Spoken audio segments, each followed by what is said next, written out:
नमस्कार दोस्तों, स्वागत है आप लोग का मेरे YouTube चैनल के इस वीडियो में। और हम बात करेंगे आज राहुल गांधी के बिहार दौरे के बारे में।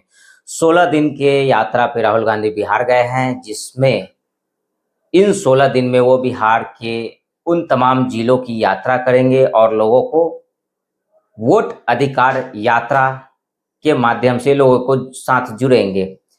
लेकिन मुझे लगता है कि ये जो यात्रा का नाम वोट अधिकार यात्रा है, इसका नाम वोट अधिकार यात्रा न रखकर रोहंग्या घुसपैठिया मिलन यात्रा भी रख सकते थे राहुल गांधी।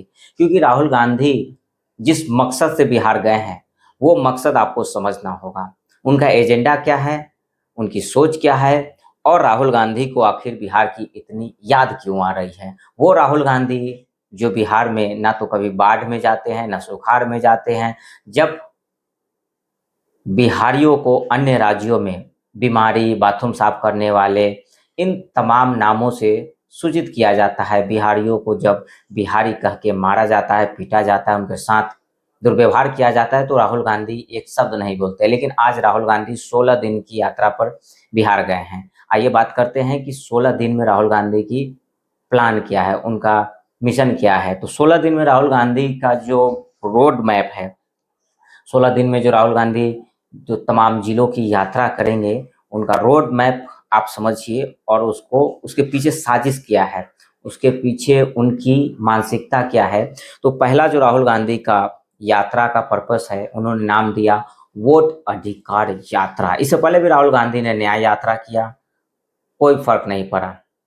भारत जोड़ो यात्रा किया, कोई फर्क नहीं पड़ा। लेकिन अब फिर राहुल गांधी 1300 किलोमीटर चलेंगे पैदल, 16 दिन में 1300 किलोमीटर। मुझे नहीं लग रहा है कि ये चुनाव है या मैराथन का दौर चल रहा है, ये तो राहुल गांधी ही बताएंगे। आइए चलिए बात करते हैं। राहुल गांधी ने उन्हीं जिलों को चुना है जिसमें मुस्लिम बाहुल्य वोट है, जहाँ पे मुस्लिम वोट की संख्या ज़्यादा है। उन्हीं एरिया में, उसी जिले में राहुल गांधी जाएंगे। तो राहुल गांधी कहीं ना कहीं अपने वोट बैंक से मिलने गए हैं। राहुल गांधी अपने वोट बैंक से मिलने गए हैं। और राहुल गांधी इस 16 दिन में जो चुनाव आयोग ने 65-70 लाख जो फर्जी वोटर काटे हैं, राहुल गांधी इसको कैसे भरपाई करने की कोशिश में लगे हुए हैं। राहुल गांधी का ये जो प्लान है, देखिए राहुल गांधी की रूट मैप क्या है। भोजपुर, सारण, सिवान, गोपालगंज, पश्चिम चंपारण, मोतिहारी, सीतामढ़ी, मुजफ्फरपुर, दरभंगा।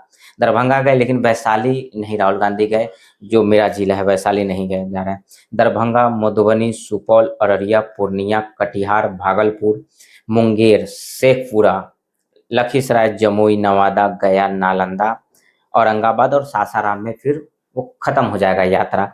अब आइए इस जिले में जो राहुल गांधी का जो रोड मैप है, जिस जिले से राहुल गांधी होके जाएंगे उस जिलों में मुस्लिम वोट कितने कितने परसेंट है, चाहिए हम आपको बता देते हैं। सबसे पहले तो शुरू करेंगे सिवान में। सिवान में 18.26% जो है मुस्लिम वोटर हैं, जहाँ से राहुल गांधी की शुरुआत हो रही है। गोपालगंज में 17% मुसलमान हैं। पूर्वी चंपारण में 19%, पश्चिमी चंपारण में 21.98%, शेखपुरा में 15% मुसलमान हैं, मुजफ्फरपुर में 15.53% मुसलमान हैं, सीतामढ़ी में 21.62% मुसलमान हैं।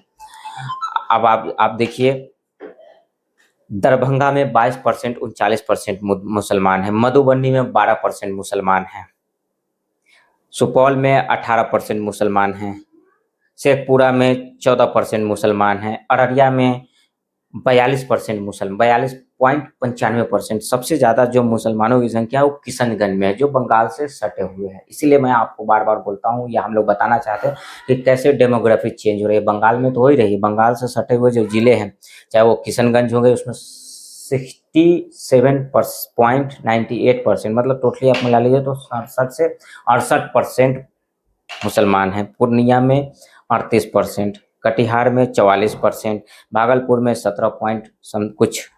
तो राहुल गांधी का जो यात्रा है उन्हीं जिलों का है जहाँ पे मुसलमान वोट ज़्यादा है। राहुल गांधी को और किसी चीज़ से कोई लेना देना नहीं। बिहार में बेरोजगारी, पलायन ये मुद्दा ही नहीं है। राहुल गांधी ने जो नाम दिया है वोटर अधिकार यात्रा। अब आप इससे पहले भी राहुल गांधी ने भारत यात्रा किया था, भारत जोड़ो यात्रा। तो आप लोगों को पूछना चाहिए राहुल गांधी से कि भारत के कितने टुकड़े उन्होंने जोड़े। क्या चाइना को जोड़ा, क्या बांग्लादेश को जोड़ा, क्या पाकिस्तान या पीओके को जोड़ा राहुल गांधी ने, जो भारत जोड़ो यात्रा। उसके बाद न्याय यात्रा राहुल गांधी ने किया था, कई हजार किलोमीटर। न्याय यात्रा में कितने लोगों को न्याय मिला। अब इस बार राहुल गांधी का मुद्दा है 1300 किलोमीटर 16 दिन में चलेंगे, और मुद्दा है वोटर अधिकार। मतलब राहुल गांधी के आने से पहले क्या बिहार में कोई वोट नहीं कर रहा है क्या? बिहार के वोटरों का क्या हक छीना गया है क्या? अब मुद्दे की बात यह है दोस्तों कि राहुल गांधी का कहना है कि एसआईआर जो स्पेशल इंटेंसिव रिवीजन आया है, इसमें जो बिहार में 65 से 70 लाख वोट कटे हैं, वो गलत तरीके से काटे गए हैं।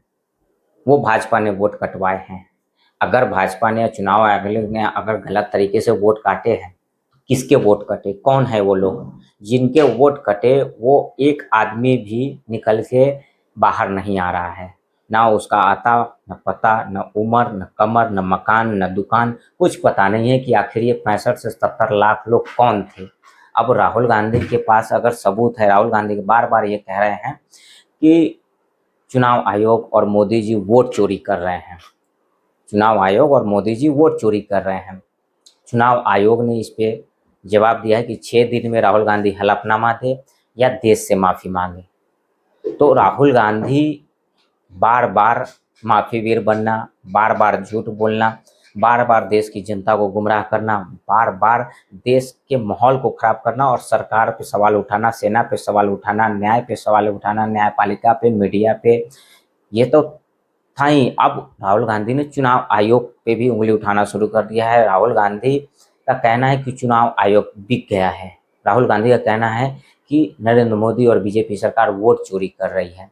तो अगर राहुल गांधी का कहना सही है, तो राहुल गांधी के फिर 99 सांसद कैसे जीत गए? राहुल गांधी के 42 से 99 सांसद कैसे आ गए? राहुल गांधी 2 जगह से चुनाव कैसे जीत गए? एक वायनाड और दूसरा रायबरेली से। उत्तर प्रदेश में अखिलेश यादव की इतनी सीटें कहाँ से आ गई? तो कहीं ना कहीं अगर वोट चोरी हुई है तो राहुल गांधी इस्तीफा दे दे। वोट चोरी हो रही है तो राहुल गांधी को अपने सांसदों के साथ इस्तीफा दे देना चाहिए, इस्तीफा दे देना चाहिए। तब जनता, देश की जनता उनकी बातों पे भरोसा करेंगी। अगर वोट चोरी होती तो नरेंद्र मोदी जी के, बीजेपी के 400 पार क्यों नहीं हुए? अगर वोट चोरी होती तो नरेंद्र मोदी और बीजेपी को फुल बहुमत क्यों नहीं आया? तो सोचने वाली बात है। अगर इससे पिछली बार इससे ज़्यादा सीट आया तो पिछली बार वोट चोरी नहीं हुआ, अगर इस बार वोट चोरी हुआ तो फिर इनको सीट कम कैसे आया? अगर कोई चोर किसी के घर में जाएगा तो उसको तो जितना मिलेगा उतना चुरा लेगा, पूरा घर लूट लेगा। अगर बीजेपी ने चोरी की तो 400 पार कर लेती बीजेपी। क्या ज़रूरत थी? बीजेपी को फुल बहुमत भी नहीं आ पाया। राहुल गांधी 2 जगह से कैसे जीत गए चुनाव, रायबरेली और वायनाड से? राहुल गांधी के 99 सीट कहाँ से आ गए? तो दोस्तों, ये मुद्दा जो है वो एक देश में माहौल खराब करने के पहले राहुल गांधी का बार बार कहना था कि संविधान खतरे में है, लोकतंत्र खतरे में है। मीडिया बिक चुकी है, मीडिया बिक चुकी है। अब राहुल गांधी, फिर राहुल गांधी का कहना था कि ईवीएम हैक हो चुकी है, ईवीएम हैक हो चुकी है। अब राहुल गांधी का कहना है कि ईवीएम नहीं, चुनाव आयोग ही बिक चुका है, चुनाव आयुक्त ही बिक गया है। तो मैं ये आप लोगों को बताना चाहता हूँ वीडियो के माध्यम से कि आप लोगों ने देखा होगा कि बांग्लादेश में जिस तरह से सत्ता परिवर्तन किया गया, आरक्षण के मुद्दों को लेकर, चुनाव आयोग को कैसे वहाँ के लोग, बांग्लादेश का जिस तरह से सत्ता परिवर्तन किया, विपक्ष की सरकारें ने जिस तरह से माहौल खराब किया, वही हाल राहुल गांधी भारत में करना चाहते हैं। क्योंकि राहुल गांधी को कोई सीरियस ले नहीं रहा, राहुल गांधी की बातें कोई सुन नहीं रहा, तो राहुल गांधी चाह रहे हैं कि कैसे सत्ता परिवर्तन किया जाए। तो सत्ता परिवर्तन करने का उनको ये तरीका मिला कि चुनाव आयोग को बोल दे कि चुनाव आयोग वोट चोरी कर रहा है। इससे देश की जनता हो सकता है कि गुस्से में सड़कों पे उतर प्रदर्शन करे, देश में दंगे हो, माहौल खराब हो, आगजनी हो, हत्याएं हो। तो इस तरह का जो जिस तरह से बंगाल में हुआ था, बंगाल में क्या हुआ, शुरू में जब प्रदर्शन हुआ तो आरक्षण का मामला है, आरक्षण का मामला बढ़ते बढ़ते चुनाव आयोग पे गया। चुनाव आयोग का, वहाँ के चुनाव आयुक्त को क्या क्या हुआ, उनके साथ क्या घटनाएं हुई, फिर वहाँ के प्रधानमंत्री को देश छोड़ के भागना पड़ा हो। आज बांग्लादेश की क्या स्थिति है। तो कहीं ना कहीं राहुल गांधी उसी फॉर्मूले को रिपीट करना चाहते हैं। राहुल गांधी ऐसे तो देश की जनता उनको चुनना नहीं चाहती है, तो राहुल गांधी का ये है कि हम देश के माहौल को खराब करें और देश में कैसे सत्ता पाना। राहुल गांधी का मात्र और एक ही उद्देश्य है, देश की सत्ता पाना और देश को पूरे तरीके से इस्लामिकरण बनाना, देश को इस्लाम के हवाले कर देना, देश में जो सभ्यता संस्कृति विरासत है उसको ख़त्म करना। तो दोस्तों मेरा वीडियो के माध्यम से यही था कि राहुल गांधी का जो झूठ है इस पर भरोसा ना करें, विश्वास न करें, क्योंकि अगर आप इनकी बातों पे भरोसा करते हैं, विश्वास करते हैं, तो आप अपने आने वाले बच्चों के भविष्य के साथ खिलवाड़ करेंगे, आप अपने आप को धोखा देंगे, अपने बच्चों को धोखा देंगे। तो इसलिए मेरा कहना है कि जो राहुल गांधी की जो बातें हैं वो बिल्कुल झूठे हैं। अगर राहुल गांधी के पास कोई सबूत है वोट चोरी हो रही है, वोट चोरी हुई है, तो राहुल गांधी पेश करे। राहुल गांधी अगर इतने ही ईमानदार है तो अपने 99 सांसद के साथ इस्तीफा दे दे, तब तो देश की जनता उन पे भरोसा करेगी। तो राहुल गांधी का जो कहना है और SIR जो आया है वो एकदम सत्य है। चुनाव आयोग ने निष्पक्ष जांच करके जो SIR में पाए गए हैं, जो अवैध वोटर या फर्जी वोटर या जो व्यक्ति वर्षों पहले जो जिसकी देहांत हो चुकी है और उसका वोटर आई कार्ड है, या वर्षों पहले जो व्यक्ति बिहार राज्य से किसी दूसरे राज्य में जाके बस गया, वहाँ का बासिंदा हो गया, वहाँ का उसके सारे प्रूफ हो गए, डॉक्यूमेंट्स हो गए, तो ऐसे लोगों की छटनी की गई है। अवैध, इसमें खास करके बिहार में अवैध वोटर जो घुसपैठिए रोहिंग्या जिसने वोट बनवाया था, वोटर आई कार्ड बनाया था, ऐसे लोगों को हटाया गया है, ऐसे लोगों को डिलीट किया गया है। तो कहीं ना कहीं जो SIR आया है वो जनता के हित में है, बिहार के भविष्य के लिए है, और इससे बिहार में सही वोटरों की पहचान होगी। और आने वाले समय में मैं तो कहता हूं अपने वीडियो के माध्यम से और मैं भी कि SIR पूरे देश में लागू होना चाहिए। पहली, दूसरी बात बंगाल में भी लागू करें और पूरे देश में लागू करें, तो पता चले कि इस देश में वर्तमान में कितने वोटर है, कितने सत्यापित हो रहे हैं, कितने अवैध वोटर है, कितने फर्जी वोटर है और कितने अवैध रोहिंग्या वोटर फर्जी है। धन्यवाद मेरे वीडियो में जुड़ने के लिए। वीडियो अच्छा लगा चैनल को जरूर सब्सक्राइब करें, लाइक कमेंट कर जरूर करें और चैनल का बेल आइकन जरूर दबाएं। धन्यवाद, मैं रतन रंजन।